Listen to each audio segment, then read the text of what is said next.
আজ মিশো থেকে আমরা একটা সোফার কভার অর্ডার করেছি। দেখা যাক কীরকম এসেছে, তার রিভিউ আমরা এই ভিডিওতে দেব।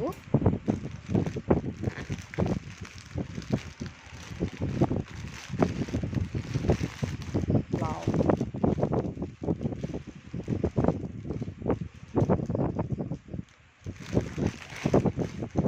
দেখুন আপনারা,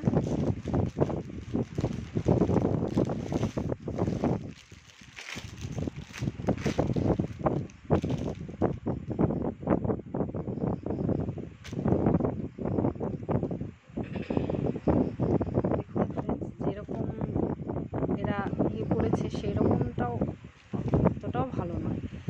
কাপড়টা একটু পাতলাই রয়েছে। সোফার কভার এতটা পাতলা হলে কি করে হয়, মোটামুটি রয়েছে। এটা টেবিল কভারটা।